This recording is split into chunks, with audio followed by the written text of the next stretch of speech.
প্রথমে ভেবেছিলাম এই রেসিপিটা শেয়ার করব না, এই জন্য এমনিতে নর্মালি ভিডিওটা শ্যুট করেছি। তো পরে খাওয়ার পর ভাবলাম এত মজার রেসিপি যদি আমি আমার ভিউয়ার্সদের সাথে শেয়ার না করি তাহলে আমার পাপ হবে।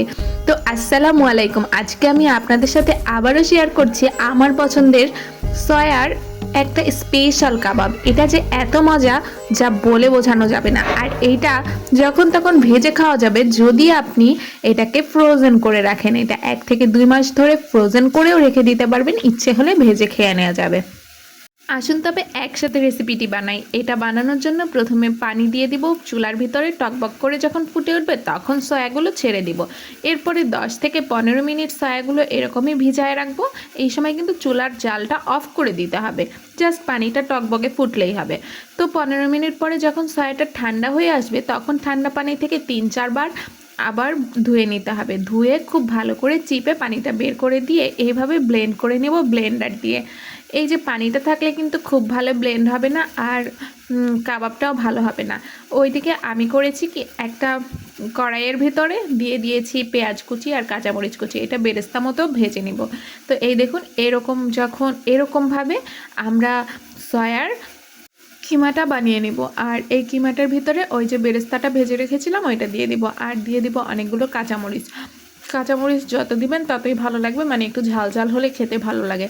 তো এরপরে দিয়ে দিয়েছে চিকেনের যে মশলাটা পাওয়া যায় রেডিমিক্স, ওইটা থেকে 1 চামচ, আর কোনো মশলাই দিব না। আর এখন দিয়ে দেবো একটু স্বাদ মতো লবণ, আর দিয়ে দেব হচ্ছে গিয়ে একটুখানি 1 চামচ মতো কর্নফ্লাওয়ার। তো কর্নফ্লাওয়ারটা দেওয়া হয়ে গেলে খুব ভালো করে পেঁয়াজ আর কাঁচামরিচটা মেখে নিতে হবে, আর এখানে দিয়ে ডলে ডলে মেখে নিতে হবে, তাহলে ঝালটা পুরো জায়গায় স্প্রেড করবে। তো এখন কাবাবের শেপ দিয়ে নিব। আমি 3টা কাবাব বানাচ্ছি, ওইটুকু পরিমাণ নিয়েছি আগে টেস্ট করে দেখার জন্য আসলেই মজা হয়েছে কিনা। তো এইদিকে একটা কড়াই দিয়ে দিয়েছি, সেখানে অল্প পরিমাণ তেল দিয়েছি। তেল দিয়ে এরপরে কাবাবগুলো ভেজে নেব। কাবাবগুলো ভেজে নেওয়ার জন্য 2 থেকে 3 মিনিট সময় লাগবে, অল্প আঁচে উল্টে পাল্টে ভেজে নিতে হবে। এই কাবাবটা একদম বিফ কিংবা চিকেন কাবাবের মতোই টেস্টি হয়েছে, খেলে কেউ বুঝতে পারবে না, না বলে দিলে যে এটা মিট কাবাব না, এটা সয়া দিয়ে বানানো হয়েছে। আর এই সয়াবিন তো আসলে অনেক প্রোটিনে ভরপুর, সো না বললেও সমস্যা নাই। এত মজার সয়ার কাবাব দিয়ে কি খাবো ভাবছিলাম, তো ফ্রিজে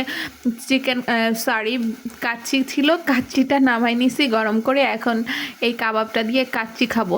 এত ভালো লেগেছে যে আমি এখন এলোমেলো হয়ে গিয়েছি, এখন ফ্রিজ থেকে নামিয়ে আবারও ভেজে খাবো, কারণ আমি ফ্রিজে অনেকগুলো ফ্রোজেন করে রেখেছি। এখন শুধু নামাবো, ভাজবো আর খাবো যখন মন চাবে। আপনারাও চাইলে ফ্রিজে ফ্রোজেন করে রাখতে পারেন এই অবস্থায়। আসসালামু আলাইকুম।